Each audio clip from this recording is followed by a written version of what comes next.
Entonces, antes de empezar vamos a orar, vamos a dejar que el Señor administre esta enseñanza, administre este conocimiento, administre lo que podamos capturar en nuestro corazón, en nuestra mente. Así que Padre Celestial, amado Dios, Señor, aquí estamos delante de ti, con un corazón dispuesto, Señor, con las intenciones, Padre, de adorar, de exaltar tu nombre, de aprender de tu palabra, de nutrirnos, Señor, de esa palabra viva, eficaz. Necesitamos, Señor, que nos guíes, Padre de la gloria, en esta reunión. Necesitamos, Padre, de tu Espíritu Santo, Señor, que nos llene, que nos motive, que nos ayude, Señor, a asimilar cada palabra, cada oración, cada texto, Señor, que podamos atesorarlo, Señor, en nuestra mente, en nuestro corazón, que lo podamos poner en práctica, Señor. Sobre todo eso, Padre de la gloria, muchas veces entendemos, comprendemos textos, entendemos palabras, pero no lo interiorizamos, no lo ponemos en práctica. Entonces ayúdanos, Señor, a que de verdad podamos interiorizarlo, ponerlo en práctica, Señor, y que sea tú, Señor, que reciba toda gloria y toda adoración en esta noche. En el nombre de Jesús, amén. Amén. Nos sentimos entonces contentos y alegres porque estamos en la casa del Señor. Yo me siento muy contento, muy alegre porque muchas de las oraciones, mucho de lo que pudimos alabar al Señor, decirle al Señor, está muy ligado a lo que quería hablarles el día de hoy. El día de hoy, el Señor, mientras oraba, mientras le pedía, me decía, Señor, ¿por dónde quieres por qué parte de la Biblia quieres que hable? ¿De qué quieres que hable? Y vino a mí como parte de los temas que bueno, que poco a poco uno le da una idea y lo anota por ahí y así. Bueno, dije, yo creo que este es el que el Señor ha puesto en mi corazón para traerlo esta noche. Así que le he puesto como título, Dios no necesita adoradores. Un tema así controversial, ¿no? Porque a veces en nuestra vida cotidiana pensamos que lidiamos con la responsabilidad de que Dios necesita de nosotros. Pensamos que al venir a la iglesia fielmente todos los domingos, venimos porque Dios nos necesita. Queremos que Dios depende de nosotros para sentirse más poderoso. ¿Se acuerdan la película? No sé, que veían Furia de Titanes. En esta película eran los dioses del Olimpo, de la mitología griega. Entonces ellos se sentían más fuertes cuando la gente lo oraba. Entonces si la gente dejaba de orar, se sentían débiles y no podían batallar o luchar o administrar lo que hacían. Entonces muchas veces creemos que es así, que nosotros venimos aquí porque Dios necesita de nosotros. Muchas veces creemos que es algo de dar para que Él nos dé. O peor aún, muchas veces decimos, bueno, es que Dios nos necesita cuando nosotros nos enfermamos. Dios nos necesita cuando estamos convalecientes. O Dios necesita cuando pase algo, estamos en aflicción. Dios nos necesita. Pues déjenme decirle que no. Dios no nos necesita. Porque si nos necesita, quiere decir que tiene una carencia. ¿Y usted cree que Dios tiene una carencia? Para nada. Dios es omnipresente, Dios es grande, Dios es omnisciente y no necesita para nada de nosotros. Y es algo que muchas veces equivocadamente tenemos. Al contrario, hay alguien que sí necesita de Él. Pero vamos a ver qué nos dice la palabra de Dios. Hechos 17:24 dice, el Dios que hizo el mundo y todas las cosas que en Él hay, siendo Señor del cielo y de la tierra, no habita en templos hechos por manos humanas, ni es honrado por manos de hombre, como si necesitara algo, como si necesitase de algo. Pues Él es quien da a todos vida y aliento y todas las cosas. Entonces, es ahí donde podemos dar una pincelada de lo que de verdad es el deber ser. Y vamos a ver. La Biblia enfatiza repetidamente, y lo vemos en los Salmos, lo vemos en diferentes partes del texto, y uno de los que estamos hablando ahorita, el 139, que Dios es autosuficiente, que Dios no depende de oraciones humanas para existir o ser glorificado. Porque Dios es absoluto. ¿Qué quiere decir absoluto? Que es pleno, que no necesita de nadie más. Dios nos hizo a nosotros, a cada uno de nosotros, para su gloria. Entonces sale la pregunta. ¿El Señor, el Creador, el Rey de Reyes, necesita de nosotros? ¿Te han preguntado eso? Pues no. Él no vive en templos construidos por seres humanos. De hecho, si cada uno de nosotros nos vamos al parque, nos vamos todos al parque, debemos decir entonces que la iglesia está en el parque. La iglesia no son las cuatro paredes, la iglesia son las personas que lo conforman.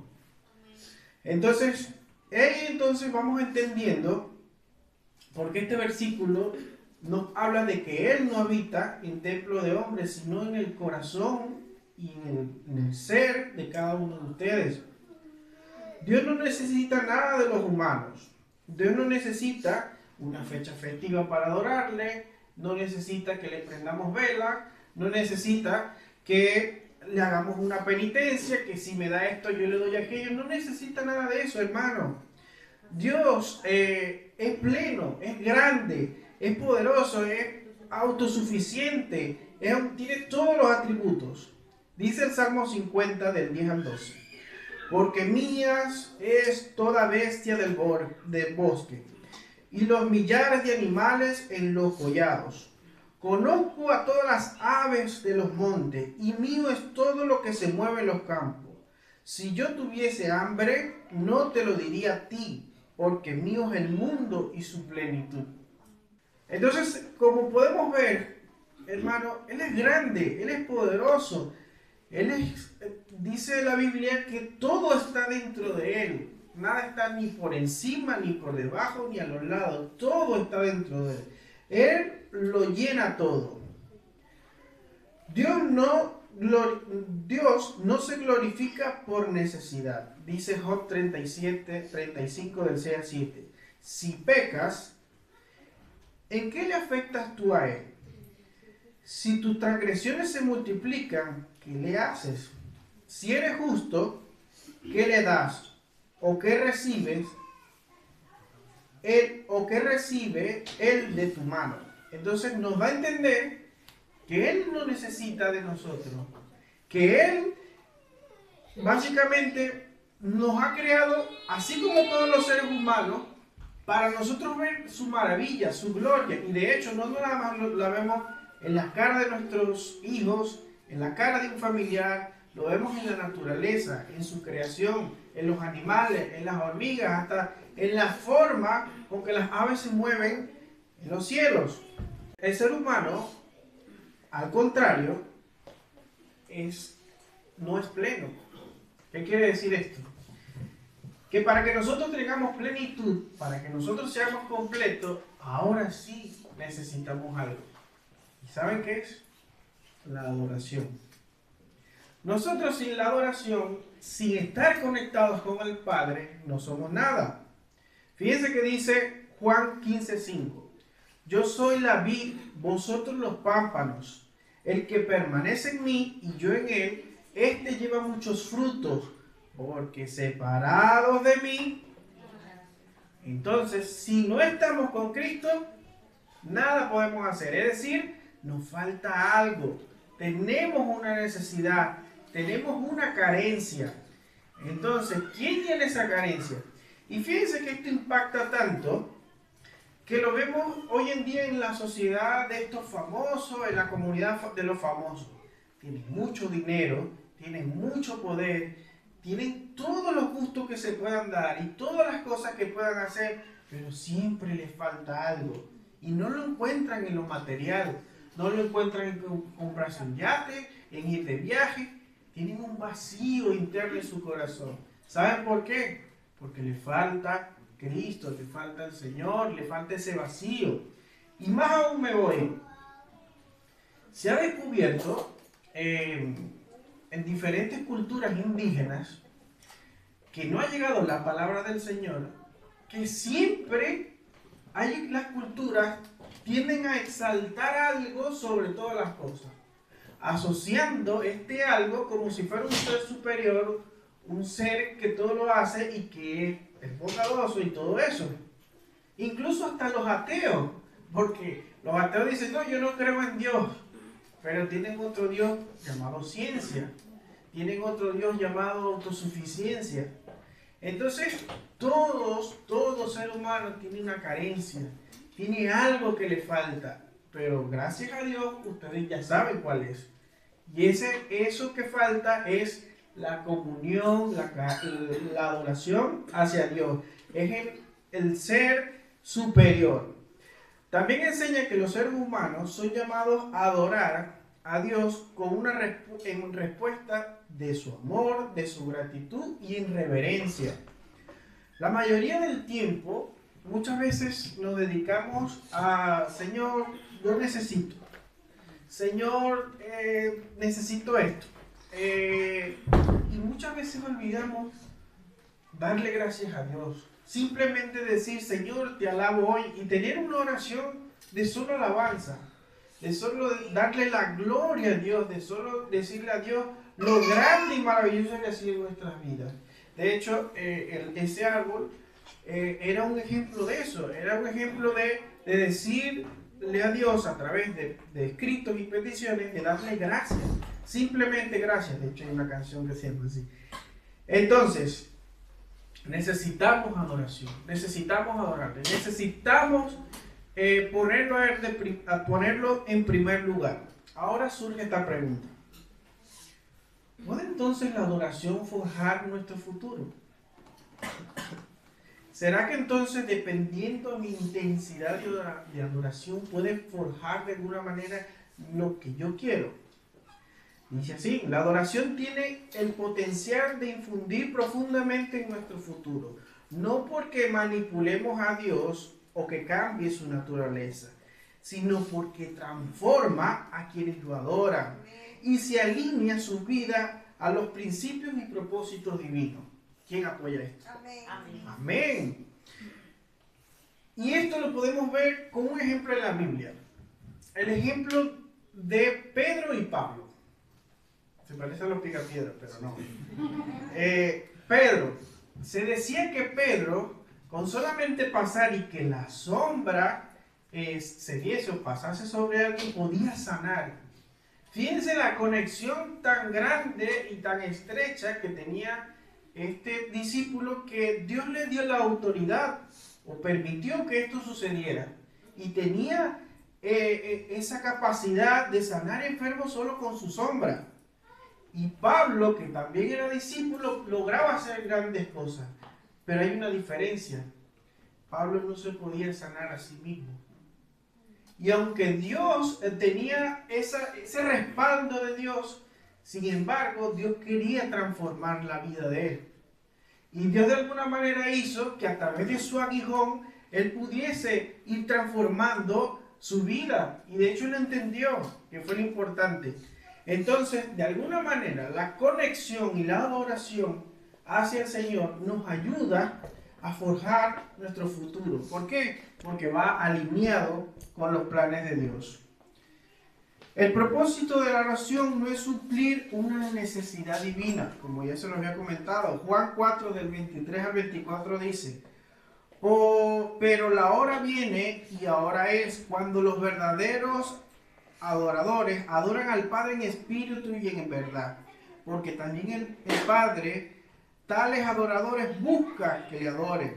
Dios es espíritu, y los que le adoran en espíritu y en verdad es necesario que adoren. Entonces Dios busca verdaderos adoradores, adoradores que sin esperar nada a cambio, sino reconociendo la grandeza del Señor, reconociendo que dependemos de Él, reconociendo que muchas veces somos como niños pequeños que, Señor, ¿por qué no me has dado esto? En cambio decimos, Señor, que se haga tu voluntad. Señor, pero esta casa que yo te pedí, porque, Señor, que se haga tu voluntad. Y nuestra actitud empieza a cambiar.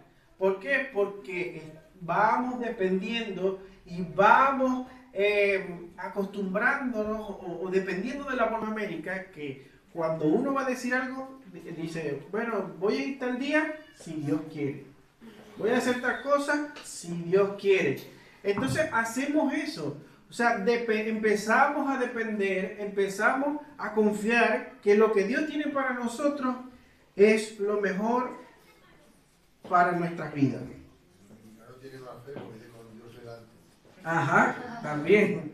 Ajá. La adoración es una forma que los humanos reconocen su relación con Dios, no porque lo necesite, sino porque nosotros lo necesitamos. De hecho, nosotros caemos en otro error. Solo oramos cuando nos sentimos comprometidos o tenemos una carencia. Y hay dos puntos de vista en esto. El primero, cuando pasamos por aflicciones, cuando pasamos por necesidades, resulta que cuanto más ahínco oramos, cuando con más fervor empezamos a orar. Y me acuerdo de Joel, que dijo en una oportunidad que estábamos reunidos, que solamos decir, Señor, gracias por verdad. Pero si usted tiene un muchacho enfermo, lo primero que dice, Señor, aquí te pongo mi hijo, sánalo. Entonces ahí cambia la forma de hacer porque tenemos una dolencia, porque nos está afectando de alguna manera. Pero no tiene por qué ser así siempre. Si usted, yo admiro mucho al hermano Joel en eso de orar, porque él ora de principio a final con la misma intención, con el mismo fervor, con las mismas ganas. Y muchas veces es la mejor forma que tenemos de adorar al Señor, porque lo adoramos sin condición. Y el otro punto de vista es que, y disculpe que le diga esto, porque voy a hacer como dice el hermano ya, voy a darle con el látigo. Que es que, fíjense, ¿cuántos fueron a la comida de Navidad? Creo que como 70 personas, más o menos. No sé. Casi 80. Ah, 80. ¿Cuánto es el 10% de 80? 8, creo. 8, ¿no? Bueno, menos del 10% se conecta en el grupo de oración. Y nos sentimos contentos cuando hay 6. Sí, entonces es una analogía que nos permite entender, ¿será que estamos dependiendo de Dios? ¿Será que estamos conectados y somos verdaderos adoradores? Entonces es ahí donde empezamos a entender, es verdad, tengo que cambiar. Es verdad, o incluso los del grupo quizás decir, bueno, vamos a cambiar la hora o vamos a hacer otra, a ver si es que también está fallando, ¿no? Pero el tema es que muchas veces descuidamos esto que básicamente nos ayuda a forjar nuestro futuro. Y no porque, ya lo que le expliqué, porque manipulemos a Dios, sino porque dependemos de Él, porque necesitamos transformar nuestras vidas a través de Él. Cuando adoramos reconocemos su grandeza, su santidad, su amor. Este acto nos ayuda a centrarnos en el valor eterno y alejarnos del egoísmo, del orgullo y de las preocupaciones temporales. ¿Por qué nos hacemos esta pregunta? Pero ¿por qué no entonces nos quejamos? ¿Por qué aún estamos, por qué precisamente decimos, Señor, pero te pedí una esposa y me diste, no sé, una tuerca? O te pedí un carro y me diste una bicicleta. Entonces empezamos a cuestionar las decisiones de Dios. Bueno, si Dios te dio una persona ciega, es porque Dios considera que tú eres una persona que tiene paciencia. De hecho, hay algo que se queja mucho a las personas. Dios le da un hijo especial, ¿no? Eso es especial de que necesita, que tiene una dependencia de un ser humano. Dios, porque se quejan de esa manera. Pero Dios no pone carga que no podamos llevar. Y si Dios te dio ese hijo, es porque encontró en ti un corazón honesto, un corazón amoroso, que no va a permitir que ese niño padezca o que ese niño le pase algo. pero ven las cosas del otro lado. O sea, en vez de ver el vaso medio lleno, lo ven medio vacío. Romanos 12, del 1 al 2 dice: así que, hermanos, os ruego por la misericordia de Dios que presentéis vuestros cuerpos en sacrificio vivo, santo y agradable a Dios, que es vuestro culto racional. No os conforméis a este siglo, sino transformaos por medio de la renovación de vuestro entendimiento, para que comprobéis cuál sea la buena voluntad de Dios, agradable y perfecta. Entonces ahí entendemos que dependemos de Él. Ahí entendemos que lo que Dios quiere para nosotros es que le sirvamos, que dependamos de sus planes, y que de esta manera podemos empezar a forjar nuestro carácter. Al acercarnos a Dios, obtenemos su guía, su dirección. Proverbios 3, del 5 al 6 dice: fíjate de Jehová, Proverbios 3, 5 y 6. Fíjate de Jehová de todo tu corazón, y no te apoyes en tu propia prudencia. Reconócelo en todos tus caminos, y Él enderezará tus veredas. Una vez más, haciendo énfasis en la dependencia, en que las cosas que Él nos da a nosotros son las mejores. En estos días, mi esposa compartía una palabra con las damas, que hablaba un poco sobre las decisiones. No sé si se acuerdan. Estas decisiones venían dadas por decisiones maduras e inmaduras. No sé si se acuerdan. Yo la ayudé con eso. Mérito. Sí. Pero lo que quiero tomar de ese estudio, una porción, es que las decisiones maduras e inmaduras vienen precisamente alineadas de la voluntad de Dios.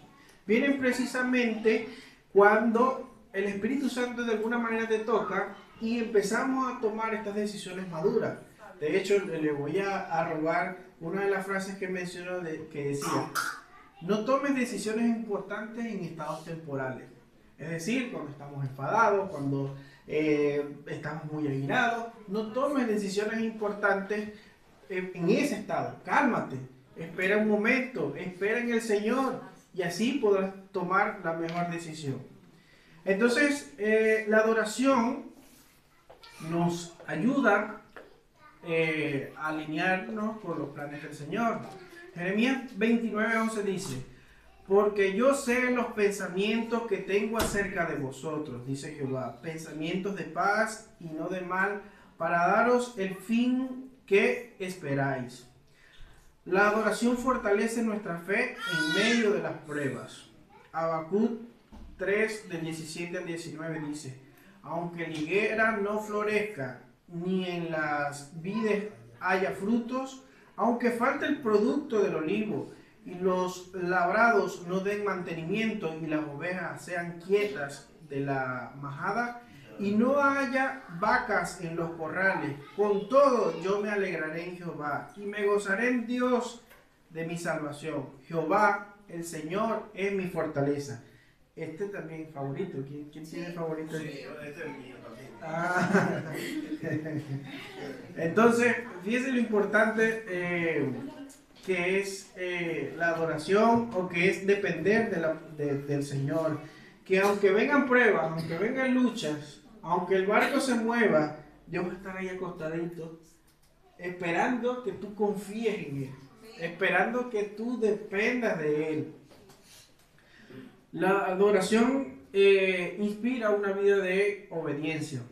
Cuando nosotros nos conectamos con el Señor, empezamos a tener ese temor, empezamos a asumir de que, o bien por desconocimiento, o bien por lo que entendemos, empezamos a cuestionar y decir: ¿será que a Dios le agrada esto?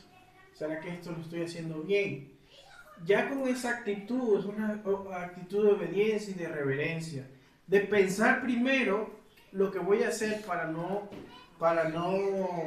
pecar, para no pecar ante el Padre. Juan 14:23 dice: respondiendo Jesús le dijo: el que me ama, mi palabra guarda, y mi Padre le amará, y vendremos a Él y haremos morada con Él. Entonces, de alguna manera, esta obediencia empieza a incitarlo a usted a hacer morada en los cielos, a buscar esa corona que tanto nos promete el Padre. Empezamos entonces a buscar las cosas de la forma más recta y correcta que agrade a Dios. En conclusión, hermanos, un verdadero adorador prospera. ¿Por qué prospera? Porque va alineado a los planes de Dios. Un verdadero adorador no es una herramienta para cambiar a Dios ni una forma de manipular su destino. Un verdadero adorador, el Padre lo respalda. Un verdadero adorador aprende a vivir confiado. Necesitamos ser un buen adorador para escuchar la voz de Dios, para no tener ruido, sino escuchar la voz del Señor. Cuando estemos en comunión con Dios, nos enseña a establecer, a definir cuáles son nuestras prioridades, por dónde vamos a empezar, por dónde vamos a hacer, siempre poniéndolo a Él de primero. Fortalecer nuestra fe y alinear nuestra vida con el propósito y la voluntad de Dios. Necesitamos estar alineados con Cristo y no solamente nosotros, sino ayudar a otros a que se alineen con Él también. Entonces, la reflexión de hoy, nosotros dependemos de Él, no Él de nosotros. Amén. Dios le bendiga, Dios le guarde, que pueda atesorar estas cosas en su corazón, que las ponga en práctica. Y bueno, agregue algunos versículos de aquí más en su lista de favoritos, así como en los playlists. Bueno, Dios le guarde.